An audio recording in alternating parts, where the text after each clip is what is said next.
Since about the middle of December, there's been a lot of hype out about Glock's newest introduction. I have that in front of me now, and I'm going to unbox that for the first time right here with you.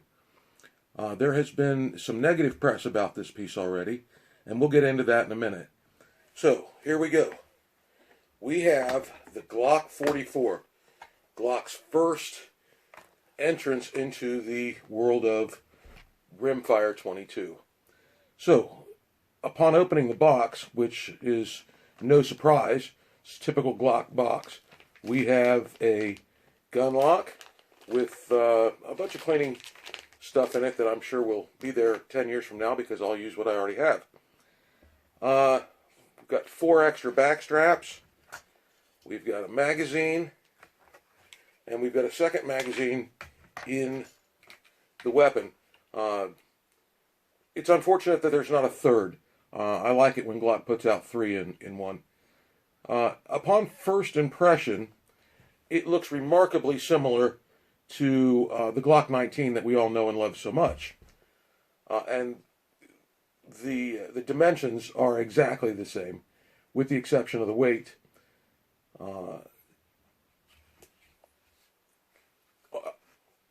first impression, it's incredibly light. The frame looks virtually indistinguishable between that of a 19, but we'll look more at that later. The slide is, once again, very light. Spring assembly, just like you would expect from Glock. Floating barrel in a 22, which is going to make for some interesting characteristics in its firing. And the slide, which, once again, looks remarkably Glock-like. It is very light. What they've done with this is they've removed most of the steel and replaced it with polymer and reinforced it with steel.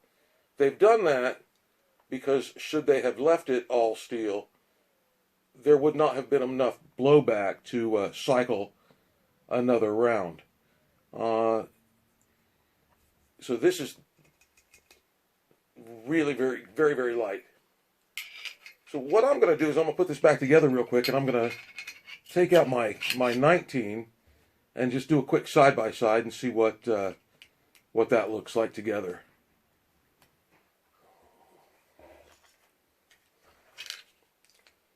So, once again, goes together just like any other Glock, except you've got to get it on the pin properly. There we go.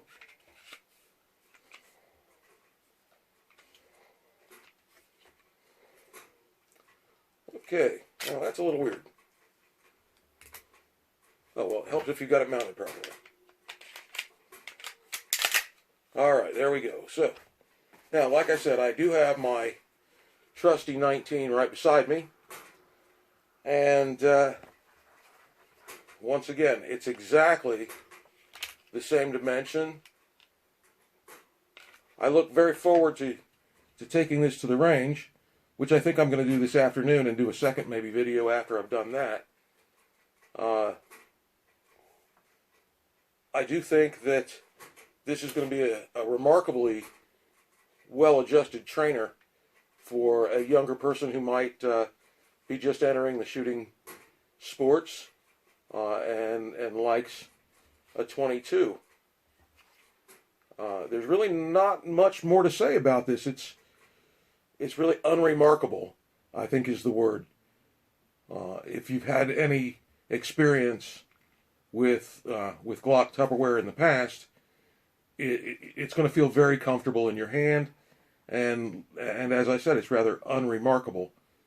We'll take it to the range and put several different loads through it. That is one concern that has been voiced, is its ability to cycle lighter loads, the 36 grain in particular.